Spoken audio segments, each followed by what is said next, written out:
Savras is the god of divination magic in the Faerûnian Pantheon. He has deep insight into both past and future events in the Forgotten Realms. He disseminates such information out to his clergy for them to discern on their own. I'm Ben Dignan, and welcome once again to Religion in the Realms.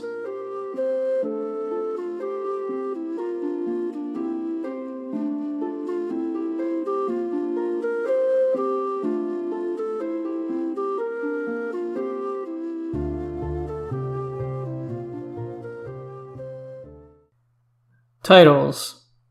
Savras goes by the following titles: the All-Seeing, the All-Seeing One, Lord of Divination Magics, He of the Third Eye, the Diviner, the Third Eye, and Divination's Lord. Savras has no known aliases in the Forgotten Realms. Portfolio and Domains. Savras' portfolios are Divination Magic, Fate, and Truth. Savras' suggested domains for 5th edition are Arcana and Knowledge. Appearance and Manifestations. Savras looks to be an older human man with a translucent and crystalline form. Upon his forehead is his glowing third eye. All noise extraneous to him is muffled as he moves about. His favorite weapon, as listed, is the Eye of Savras, a dagger, though no description of this weapon was given in the sources I used. Savras manifests typically through two forms. The first is that of an unblinking eye that stares intently at those it manifests before. Through this eye, Savras can cast any spell available to him or create any magical effect upon those looking upon the eye. The second manifestation is either a vision of the future or a vision of the past. These visions are meant to communicate some needed knowledge. Often, though, it is left up for the viewer to discern, given that these visions are often of an obscure nature. Savras is served by and makes use of the following creatures: Demaraxes, Purs, Spectators, Spellhaunts, Wizshades, and any mundane animal that is somehow able to speak like any other humanoid. In particular, Savras has shown a favoritism towards calico and gray house cats, lapdogs, fish, and birds. Savras can show his favor through the appearance of water opals, white pearls, or blue quartz gemstones. He may show his disfavor through the appearance of powdered sadros, a spell component worthless in all divination spells. Abilities. It is said that Savras has knowledge of all that has transpired upon the surface of Faerûn, and all that will transpire in the future. Now there is two paths of divergent thought on what control Savras has on the timeline. Some think he is the guide of fate, shepherding it forward. Others think he has no control over future events, cursed to know what will happen and without any agency to affect it. Savras can maintain any divination spell he casts indefinitely. The knowledge of any event that has transpired in the past is readily available to Savras, while Savras can look forward to see multiple different futures. The mechanics of the following ability confuses me, but if I'm reading the ability correctly, Savras has a 75% chance of dodging and evading melee, ranged, and spell attacks. Such a high percentage is representative of his ability to see into the future effectively and anticipate his opponent's actions. Though this is a 2nd edition mechanic, and I could always be misinterpreting what is written given my lack of familiarity with that edition. This other ability is far more clear to me. As combat goes on, Savras gains a consecutive +1 bonus each round he faces an opponent, both with later initiative rolls and with his attack rolls. I take it you rolled initiative at the top of each round in 2nd edition, much like you would, say, in BX or even earlier editions of Dungeons & Dragons. With his touch, Savras can render a target in a state of indecisive paralysis, along with dealing out damage. The target cannot attack, defend, or perform any mental and physical activity. They are weighed down by the constant vision of all potential futures that flash through their minds for 2d6 + 2 rounds. Savras is immune to all charm spells and abilities and illusion spells and abilities, even if cast by a fellow deity. While not one of his abilities, Savras' own crystal ball, which he calls Truth Seer, has a host of special abilities. For one, it resides both in Savras' and Mystra's divine realms at the same time. Mystra can learn from Truth Seer all that Savras knows, while it allows Savras the ability to determine whether Mystra, Azuth, or anyone else has asked something of Truth Seer. Savras may allow his devoted to look within Truth Seer. Any mortal who gazes into this crystal ball has always remained silent as to what they saw, though it is often stated that what they see changes the course of their lives. Personal history. With my best estimate, Savras was a lesser god sometime before or during the Dawn Cataclysm. Savras was a regional deity, with his worship limited just to the southern reaches of Faerûn, though there is some conflicting information about that, but we'll touch on that later in the podcast. Specifically, he was worshipped in Harua, Durpar, Estegun, Dambrath, and Var the Golden. Small pockets of his worship existed in Kalimshan, Thathir, and Om.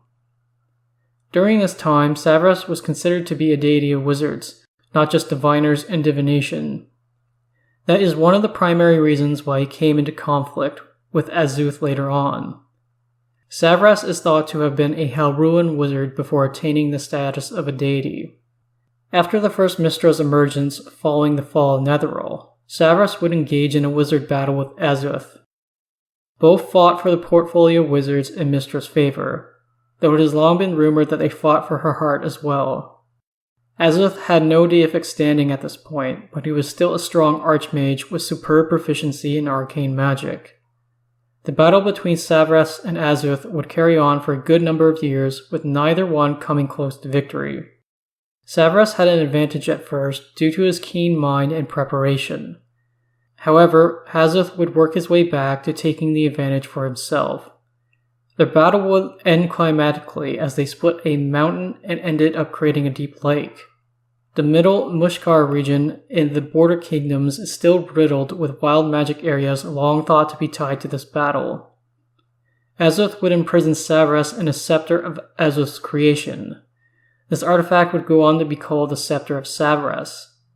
Azuth first became the first Magister and later accepted the gift of apotheosis from Mystra. When this battle happened is a bit muddled. No concrete date is given. Leading to further frustration is that some sources say it occurred after the Dawn Cataclysm or during the Dawn Cataclysm. It doesn't help either that most of the events during the Dawn Cataclysm do not have concrete dates themselves.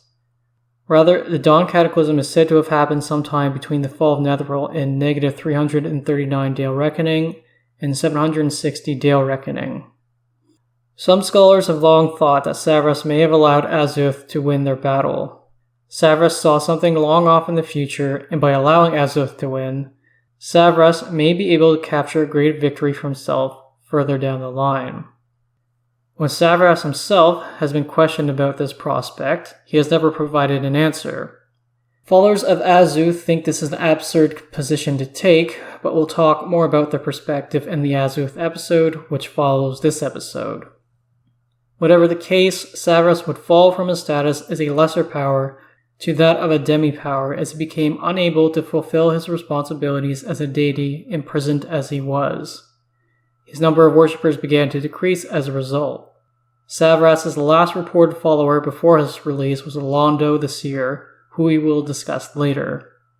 Still quite powerful in his imprisonment, Savras disallowed Azuth the ability to divine anything from him.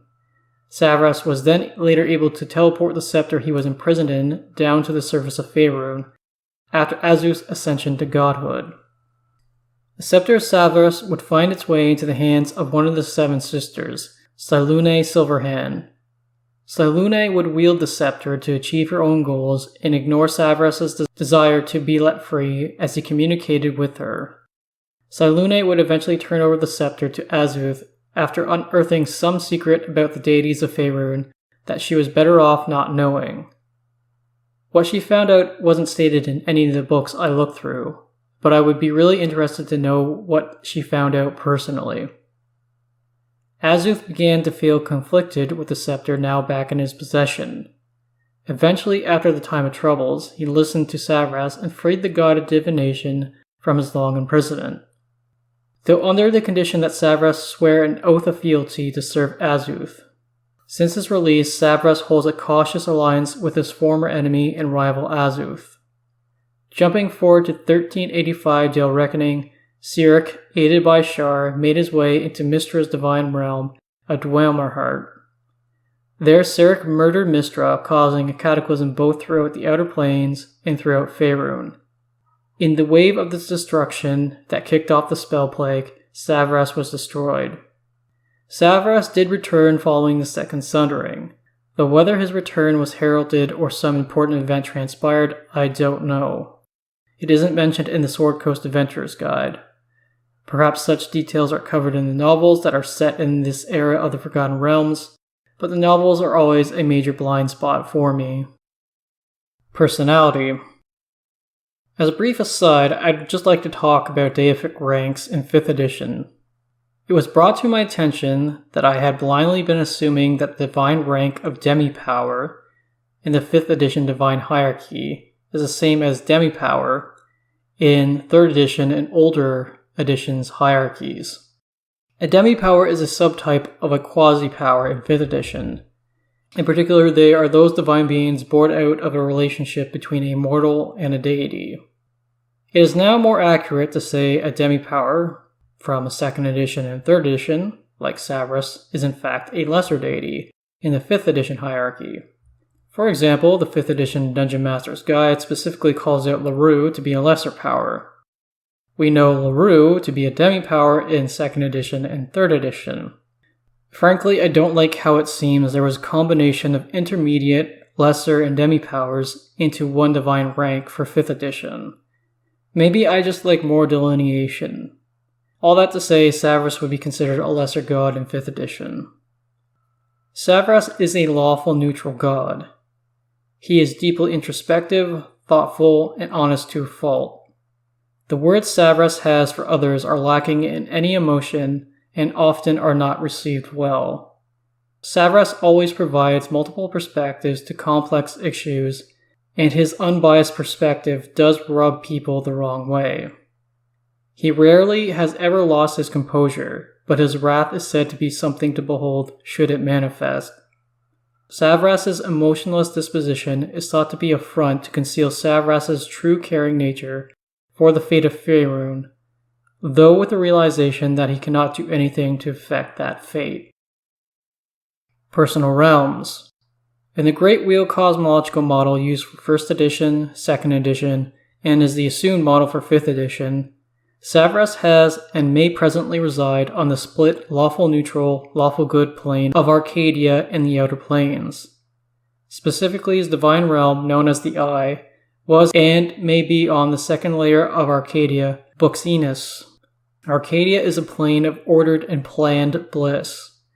Plants grow to a certain height and produce maximum yields. The rivers and streams here flow straight, and when needed, curve at perfect right angles. The animals are complacent and leave people be so long as they are good or neutral in alignment. The seasons here have an exact number of days. There is a sharp change from day and night on Arcadia as well. Atop the highest mountain peak in Arcadia is what I take to be a massive object of light and darkness. The orb of day and night is a perfect sphere that emits the needed light and darkness in a perfect day and night cycle. The only issue is that there is no transitionary period between the two main phases of the day. Rather, it either immediately becomes day or night as the orb rotates across your given location. Roads and paths are numerous across Arcadia, and the locals get a bit leery and suspicious of those who step off the road and into wild spaces, unless they are a known local who works in such spaces. What's worse is that the Arcadians have become that much more paranoid after the third layer of their plane went missing and became attached to Mechanus. The plane is patrolled dutifully by the Anhariar, celestial warriors. They are the resident practitioners of Arcadia. They look much like they did during their lives on the prime material, though with a healthier and robust look to them. This makes any sort of mischief hard to conduct on the plane. What's more, restrictions have been put in place, getting from the first layer to that of the second layer of Buxenus. The layer of Buxenus itself is one of rolling hills, circular lakes, and growing orchards with interspersed plains in between. In order to travel from the first layer to Buxenus, an individual needs to find the necessary border markers and walk through them from one plane to the next. The unfortunate thing is that given the strict nature of those who heavily guard these boundary markers, especially upon the disappearance of the third layer, usually only natives of Arcadia are given easy access to travel. There are some lesser-known paths that wind their ways through a mountain range that separates the two layers of Arcadia, but some of these paths are guarded by some unknown group of creatures said to be more powerful than even the Einhariar. Buxenus now serves as the marshalling ground for a sizable Einhariar force, gathering together with the intention of retaking the missing third layer of Arcadia back from Mechanus. In the World Tree cosmological model used for 3rd edition Forgotten Realms, Savras resides on a plane known as Dwalmerheart. This plane inherently enhances magic to the point that spells are enlarged, extended, and empowered. This does not incur any loss of an additional spell slots for the spellcasters. Since Mystra rules over this realm, she can cancel out any of these spells at any time cast on her plane. Petitioners who come to reside on this plane look much as they did in life. Most of these petitioners are sorcerers and wizards. The Player's Guide to Faerûn says that they only retain a fraction of their former power. Dwalmerheart is the name also given to a magnificent city built atop a high plateau where Mystra's specific realm is. Down on the rocky side of the plateau are the realms of Savras and Azuth, housed in a series of cavern systems. Savras' realm, known as the Eye, is a smaller cavern system. The Eye holds all Savras' knowledge of the past and the future. But rather than be recorded in tomes and scrolls, Savras' thoughts can be heard echoing among the various caverns. It does take a disciplined mind to mentally focus on the needed thought of interest for the listener. Allies and Allegiances. Savras answers to 2 superiors. Immediately above him is Azuth. Then above both of them is Mystra. The old rivals and enemies, Savras and Azuth, now have a professional and cautious friendship as they act in support of Mystra. How much Azuth maintains superiority over Savras in the present day, I do not know. Savras has a couple allies in the Elven Pantheon, which is also known as the Seldarine. He is allies with Labellus Enereth, the Elven god of time, and Sianine Moonbow, Elven goddess of dreams and the moon, among other things. Savras is on friendly terms as well with the head of the Elven Pantheon, Corellon, thanks to Savras' alliance with Corellon's consort, Sianine. Enemies. Savras' enemies include Baal, Bane, Sirik, Lyra, Shar, Mask, and Talos.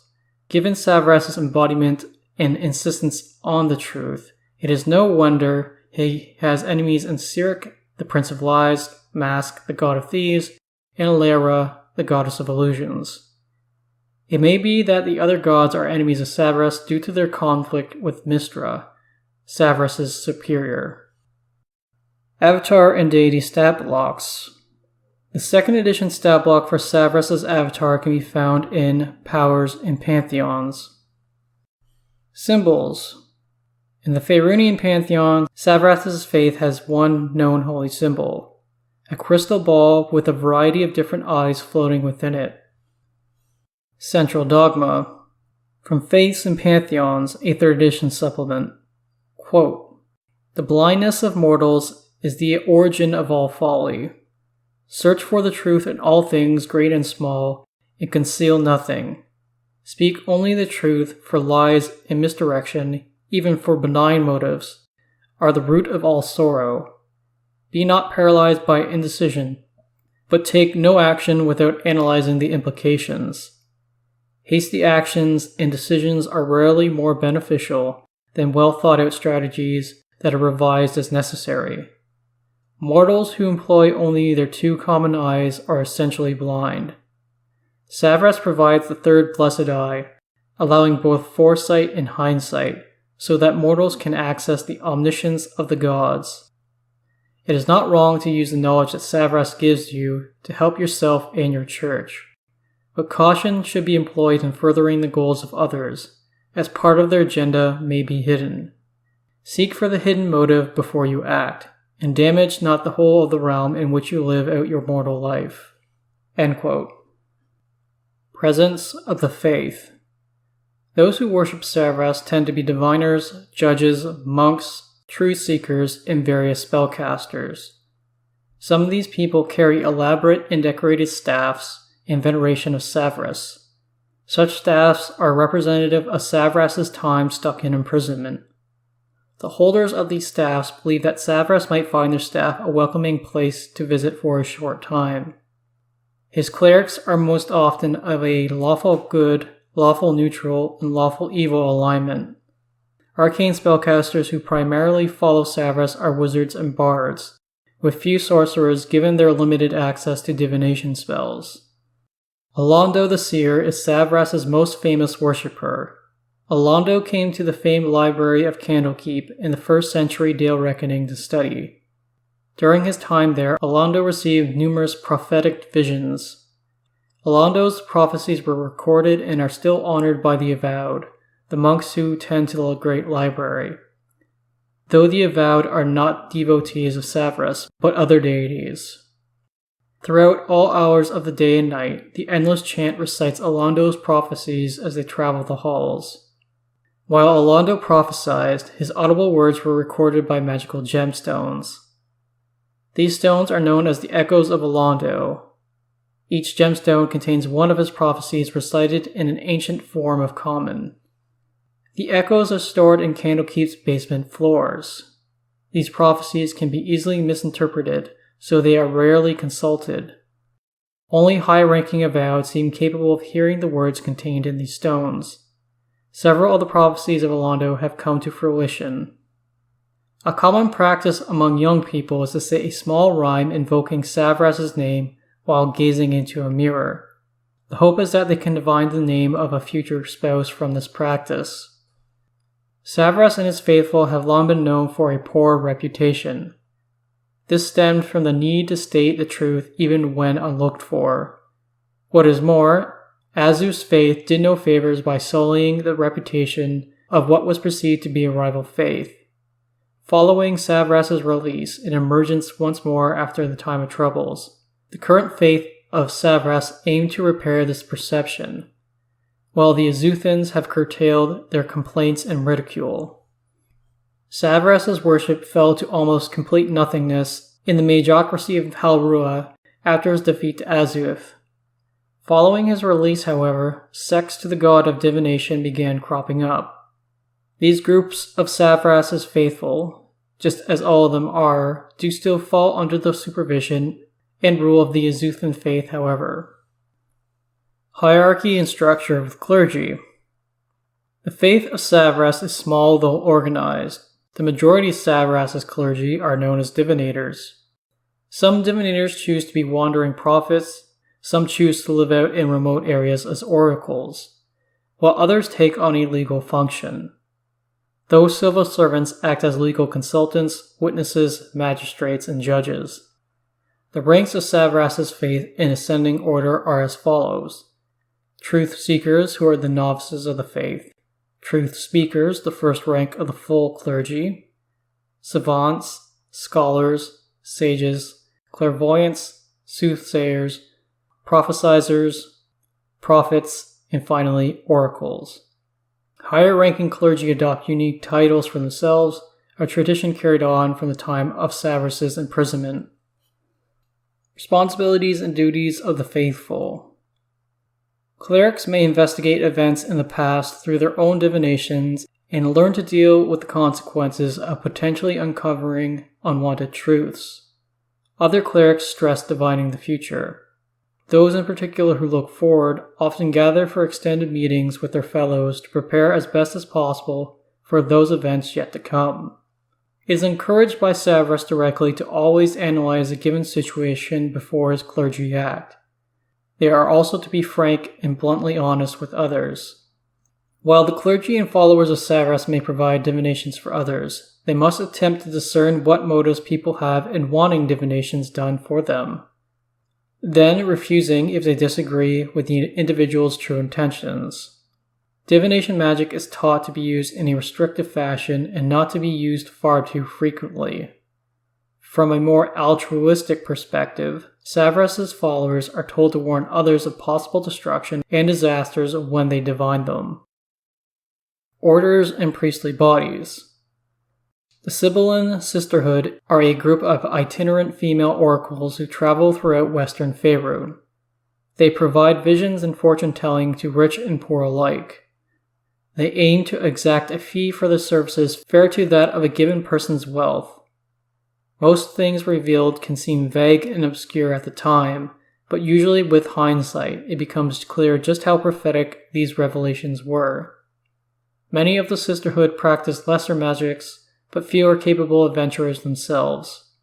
The Guardians of the Weave is a loose organization of spellcasters who combat evil spellcasters, the evil deities of magic, and those who look to damage the weave.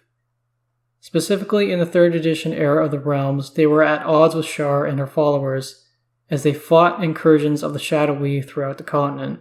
The group is bound by a love for magic, and they do not want to see the weave being harmed to any extent. The symbol of the Guardians is a golden web held within a circle to represent the weave. Members may display this as a brooch or amulet or keep it hidden, but each member's symbol serves as a way of tracking one another. The Benign Order of the Third Eye is a surprisingly secretive order of clergy devoted to Savras. They formed in 1371 Dale Reckoning on the Feast of the Moon. Their founding was preceded by the same strange vision experienced by worshippers in many different places of worship across Faerûn. In this vision, a purple storm approached a vineyard, and in this vineyard, the grapes on the vine were instead replaced by heavy white and purple crystal balls. Members of this order travel to various holy sites of differing faiths, attempting to accumulate as much information about the divine as possible. They are told to be respectful of these sites and those who worship there, but they have garnered a bit of a reputation for overstepping themselves. The Benign Order was attempting in their early years, it would seem, to collect this knowledge in anticipation with some conflict with Cyric.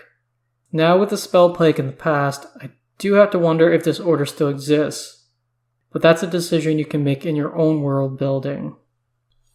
Appearance and dress. The clergy of Savras wear pale yellow robes with Savras' symbol sewn onto the chest. They wear simple sandals, and around their waist they garb themselves with a sash of a given muted color. Upon their forehead, each full clergy member has a tattoo inked in the image of Savras' third eye. Higher-ranking clergy members, or potentially those other clergy of wealthy status, have clear or white gemstones bonded in the center of this tattoo. When adventuring, the clergy of Savras go without armor and edged weapons. Given their prowess with divination, they often have insight into the equipment they might need for an upcoming adventure. Thus, they often turn up having packed odd and unusual items. Then, to everyone's surprise except their own, these items go on to serve some purpose during an adventure. Rituals. Clerics of Savras meditate and reflect on their spells at nighttime. They do this over an extended period of peaceful meditation as they reflect on what they may anticipate in the coming day. As it is, the faithful of Savras begin and end each of their days with periods of long meditation. The Feast of the Moon that takes place between the months of Uktar and Nightal is celebrated as the Vision in Savras' faith. The Vision is observed by Savras' followers by staying in a state of continuous meditation for a 24-hour period. Some may house themselves in saunas and steam baths. Others may sit within a haze of incense. Those who complete the 24-hour-long ritual are rewarded with a vision from Savras. In the coming days, those who receive these visions are expected to keep this knowledge to themselves or suffer the consequences of Savras' anger. General locations of places of worship.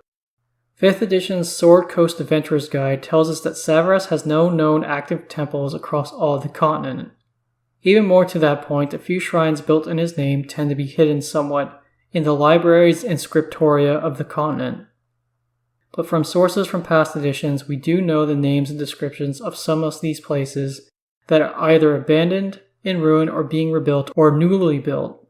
Each place of worship dedicated to Savras was dominated by a large and sacred marble statue of Savras. These statues display Savras sitting on an onyx dais in a meditative pose. Savras' hands are turned up in a supplicative gesture.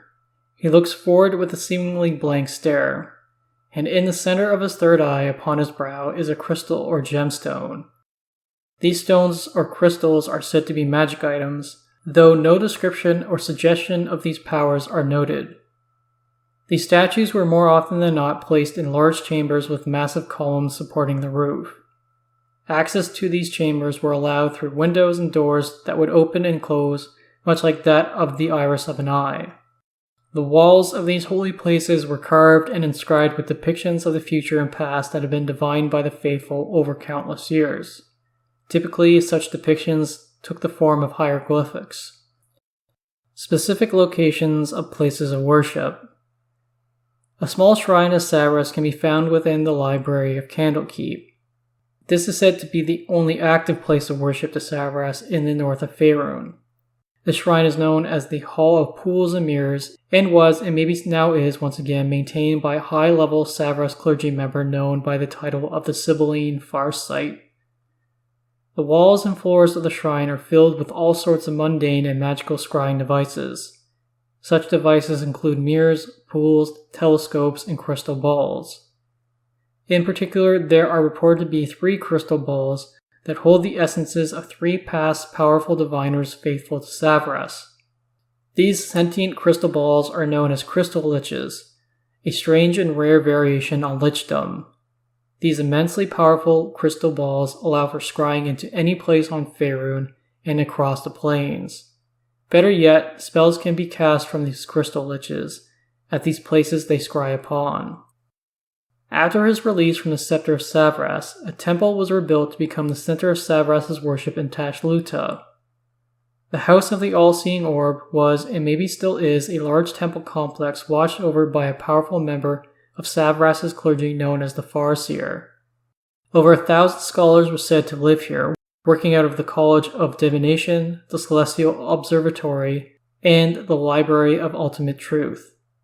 The Savras faithful here took particular issue with a given sect of Tolona worshippers in the region. A long-forgotten temple to Savras is said to be located somewhere within Undermountain beneath the city of Waterdeep. An adventuring band is said to have taken a priceless crystal relic from the temple, known as the Third Eye of Savras. By removing this relic, a large portion of the temple collapsed in on itself. Not only that, the adventuring group lost the relic somewhere in Undermountain as they worked their way back up to the surface. Savras' faithful have never been able to scry upon this relic, unfortunately, with Halaster's many enchantments and wards in place, shielding his mega-dungeon from such things. In the Drow city of Shamath, the worship of the Drow Pantheon, let alone Lolth, is valued far less than most Drow settlements. As a result, small sects devoted to some surface deities have arisen, including Savras. Sendren looks to outsiders to be nothing more than a stock village. However, long ago when Savras was at his height of power, Sendren served as a center for his worship and the celebration of the arcane. Before being defeated by Azuth, both Savras and Azuth attempted to lay claim to the portfolio of wizards. Thus Savras' faith in those days were far more varied in the practice of magics, rather than their focus now on divination almost solely. Old abandoned stone buildings stand as relics of this time, where they used to house wizards and magical shops. A temple to Savras used to exist here until it was utterly destroyed by Azuthans, following Savras' fall to their patron. What remains of the temple is a blasted crater found in the backyard of a local inn. In the midst of this overground crater is a large stone idol of Savras' head, called the Mouth of Savras. This idol levitates in the air as soon as a creature steps within the crater. The idol itself is about as tall as the average human. Questions can be directed to the idol, and it will respond in kind with its own cryptic answers. However, those who have studied the idol have documented how it has its own roster of stock phrases it responds in kind with. The mouth can cast curative magics upon those who touch it automatically, almost as if the idol can sense what ailment, curse, or enchantment an individual is under. What is interesting about Sendron's association with Savras is just how far away it is from the center of Savras' regional worship in the past in the south of Faerûn. The Temple of the Splendor of Splendors may have been a temple to Savras that housed an important magic item of his faith. This former temple lies underground somewhere in rural Chesenta. The clergy who used to inhabit this place were killed off by creatures, but what type of clergy they were goes unsaid. The temple has since been a house for several different monsters and a target for daring adventuring groups. The Splendor of Splendors itself is called out as an important magic item to Savras' faith. This sentient magic item holds within it the collected intellect of several different wizards who serve Savras. A sourcebook calls out that this gem could still be down in the temple, but just as easily could have been taken elsewhere long ago. A shrine to Savras can be found a few miles south of Conneberry. Foreseeing an attack, the clergy here brought all the townsfolk to the temple to find refuge. Rather than have all their gold out in the open, the clergy melted down all the town's gold and formed it into a new bell for the shrine. This golden bell still hangs in the shrine to this day. The townsfolk and clergy were unfortunately slaughtered still. The shrine has since passed through the hands of various different nefarious creatures.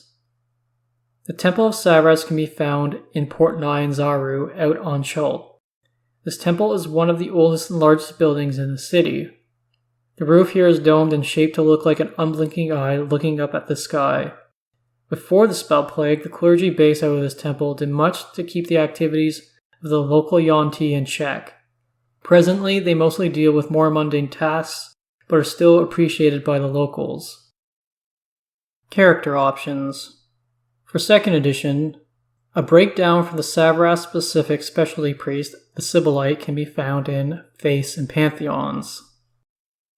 Much like I do in every episode, the following is just a breakdown of the features I think someone deeply involved in Savras' faith as an acolyte or otherwise would have for a custom background in 5th edition. For your 2 skill proficiencies, Arcana and History. For your 2 language or tool proficiencies, I would say Navigator's Tools and Calligrapher's Supplies. Navigator's Tools, since they would be reading the stars using such tools, which is often a method used to divine the future. Though it isn't stated, I get the impression that Savras clergy does record what they divine quite often, so thus that's why I recommend Calligrapher's Supplies.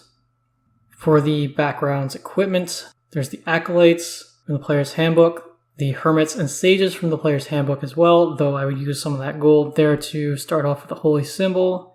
And finally, the Cloistered Scholar from Sword Coast Adventurer's Guide, again using the starting gold from that background for a Holy Symbol. For the ribbon feature that is attached to every background, there's the Acolyte's Shelter of the Faithful, Cloistered Scholar's Library Access, the Hermit's Discovery, which is very apt for a Savras worshipper, and the Sage's Researcher. Finally, here is a list of subclasses I think that would be thematically appropriate for a NPC or PC to take if they are a worshipper of Savras. For the Cleric, there's the Domain of Knowledge Cleric from the Player's Handbook, and the Arcana Domain Cleric from Sword Coast Adventurer's Guide. For the Sorcerer, there's the Divine Soul Sorcerer from Xanathar's Guide to Everything. For the Warlock, there's the Celestial Patron Warlock from Xanathar's Guide to Everything. And for the Wizard, there's the School of Divination from the Player's Handbook, and the Scribe's Wizard from Tashra's Cauldron of Everything. Dungeon Master Options. First, I'd like to touch on monsters that are currently available to us in official 5th edition sources that are used by Savras' faith, as mentioned in some sourcebooks, and I also do mention a few here that I think would be appropriate despite not being officially tied to Savras. From the monster manual, there's the Spectator, the cat, the coatl, the androsphinx, the gynosphinx, and the guardian naga. From Guildmaster's Guide to Ravnica, though you'd have to reflavor these monsters given their association with a non-Faerûnian supplement, there's the Felidar, Isperia, who is a named Sphinx of great power, and the Sphinx of Judgment. Following that, I'd just like to touch on some monsters that are currently not offered officially in 5th edition sources, but are tied to Savras' faith. The Demarax is a lumbering, more often than not peaceful creature that looks like a gem-covered crocodile. Running along its hide are hundreds of crystals of varying colors. A Demarax subsists only on items known as spell crystals that are said to form after certain spells are cast. I do not know if that's a 2nd edition thing or just a Planescape thing. By eating these spell crystals, the Demarax rejuvenates and maintains its hide. A Demarax has such a one-track mind in consuming these crystals that they will not hesitate to harm others to get at them. Such creatures are remarkably well protected both from spells and from physical attacks. A Demarax will lash out with its heavy tail if need be or cast magic missiles from its eyes. If cornered, it may even release a storm of scything spell crystals. The Demarax can be found in 2nd edition's Planescape Compendium Appendix 2. A spell haunt is said to form after a given spell is cast in a location it should not have been and under exacting circumstances. The spell haunt forms into a vaguely humanoid shape and exhibits qualities like the spell itself. For example, a spell haunt born out of a cloud kill spell would look like a hanging mass of toxic yellow vapors. A spell haunt takes on a form of limited sentience, but then begins to slowly fade almost immediately, as they must then seek out magic of some sort to feed upon. They will attack those with the most magical items and effects active on them, stealing away that energy from themselves should they hit with their grasping ethereal pseudopods. These creatures are immune to such a wide variety of magic, save those spells that might absorb, negate the spell, and or cancel magic themselves. The spell haunt can be found in 2nd edition's Planescape Compendium Appendix 2. Purs are grim-looking outer-planar warriors who guard portals to the upper planes. They look like humans wearing ornate steel or bronze armor and wield sentient frost-branded greatswords. Purs have true sight and are never surprised. They have an innate aura that surrounds them at all times, just as if a continuous shield spell has been cast upon them. They are fanatical and will not abandon their posts. Deific level entities that may be concerned about a given portal will be alerted psychically by any Purs they share a small mental link with, if said portals come into question. Purs can be found in 2nd edition's Monstrous Compendium Appendix. Coming out of a swirling vortex in many colors is a wizardly entity with blazing, pupilless eyes. Such creatures are known as wish shades.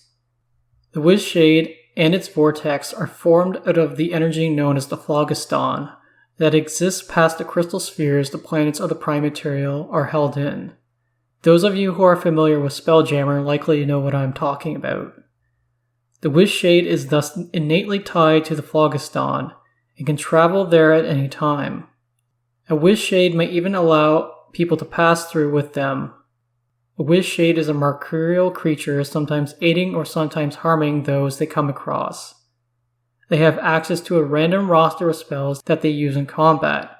Quite literally, a dungeon master is to roll for which level of spell is going to be cast, then rolling again among all spell availables at that level on the wizard spell list. Wish shades can be found in 2nd edition's Monstrous Compendium Spelljammer Appendix, Willow's Guide to All Things Magical, and the Ruins of Untermountain box set. Rounding out the section on monster and NPC stat blocks, we'll just talk about a list of humanoid NPC stat blocks to represent various Savras worshippers and clergy, found in official 5th edition sources. Keep in mind, with the spellcasters, you can always swap out their list of spells for other spells more fitting to the themes you're trying to get at. From the monster manual, there's the Acolyte, Priest, Archmage, and Mage. From Volo's Guide to Monsters, there's the Diviner and Apprentice Wizard. From the Lost Mines of Phandelver, there's the Evil Mage. And from Mythic Odysseys of Theros, there is the Oracle. Alright, let's talk about some magic items. The Skull of Alondo, as the name suggests, is the skull of Alondo the Seer. This relic is not only revered by Savras, but also the faiths of Denier and Dogma. After he died, it is said that Alondo's skull was quickly removed from his dead body and stolen away. Its last known location was the markets of Lorboth, the capital of Earl Khazar. This relic is prized since someone can cast Speak with Dead upon it and receive answers from one of the most important prophets to ever walk Faerûn. No other magical properties the skull may have are described, however. Histockel's Dark Throne is a magical artifact, and as the name suggests, a throne. Those who merely touch the throne have a certain ability of theirs augmented following a long rest. However, someone who sits upon the throne for an hour learns all details of an artifact and magic item that they wield, hidden or otherwise. The throne is thought by some to be one of the last manifestations and creations of Savras back when he was a stronger, lesser deity. At the same time, however, others contend that it is solely related to Dogma, or its creation was a joint effort between Azuth, Mystra, and Dogma. Histockel may have been an ancient Netherese wizard who came to Hawkgarth Forest. Here he remains as a demi-lich floating above his throne. Details for the throne can be found in the 5th edition supplement, The Border Kingdoms. Now to talk about the Scepter of Savras itself. Savras is no longer imprisoned within the scepter, but the scepter still functions just the same. It is a 4-foot-long staff carved from smoky gray duskwood. Along its length are 9 embedded star sapphires.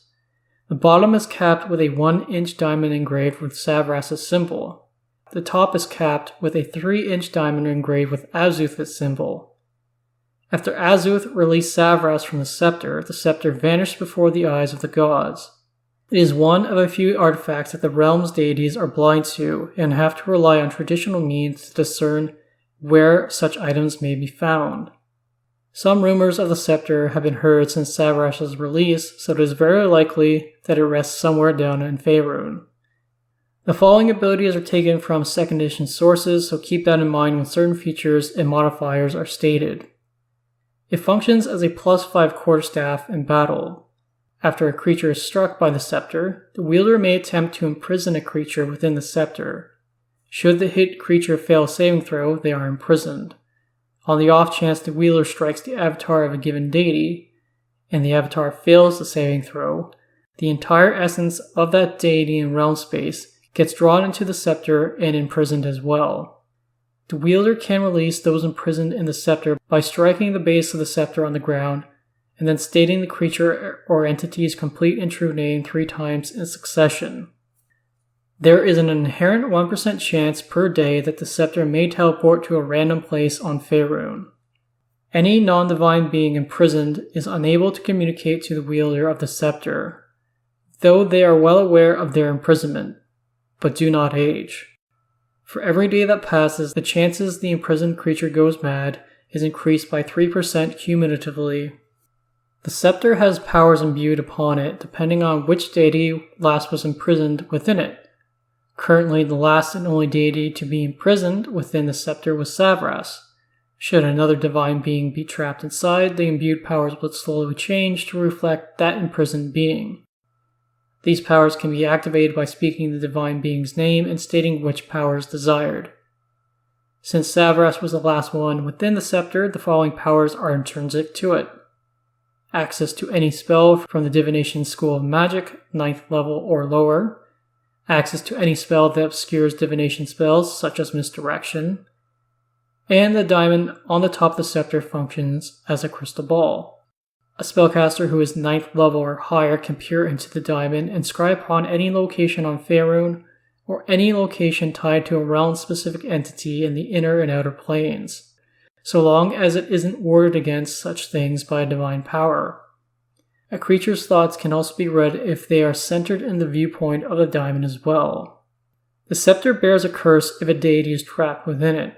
For every day that passes, the chance for a wielder to be driven mad goes up cumulatively by 1%. Divine powers trapped within it can make use of any psionic or magical abilities their avatar possesses, that do not require a body to manifest. The divine power will strive to offer anything to get the wielder to release them from within the scepter. It is not these promises, however, that drive the wielder mad. It is the continual proximity to a divine power. The only way a creature is not affected by this curse is if the wielder shares the same alignment as the divine power. They are a devout worshipper of that given divine power, or they carry some divine essence themselves.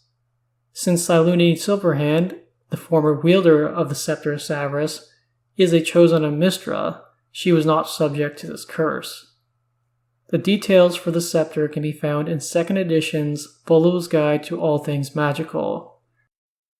Next, I'd just like to talk about some magical items from official 5th edition sources that I think the Faith of Savras may have access to.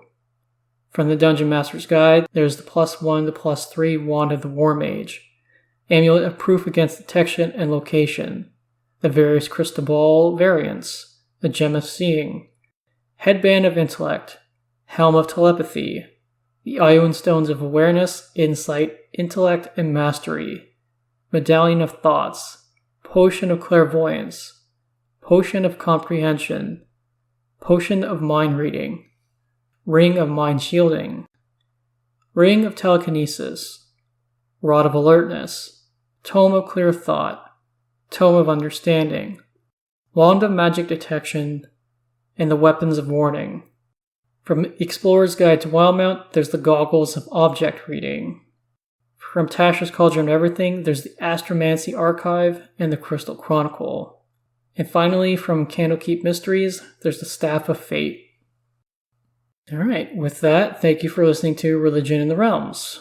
If you're interested in keeping up with the release of future episodes, you can follow the podcast Twitter account at Realms Religion. These episodes are uploaded to YouTube. The podcast YouTube channel can be found under Religion in the Realms. Audio versions of the podcast can also be found on iTunes, Spotify, Stitcher, and Google Play Podcasts. If you wish to get in touch with me or just want to chat, my personal Twitter is @ShivsEmbrace, or you can send an email to realmsreligion@gmail.com, all in lowercase. Next episode, we will cover the last of the deities who fall under Mistra's supervision, Azuth, the lawful neutral god of wizards. Until next time, may Tymora look kindly upon your dice rolls, Helm protect you, and Lathander light your path.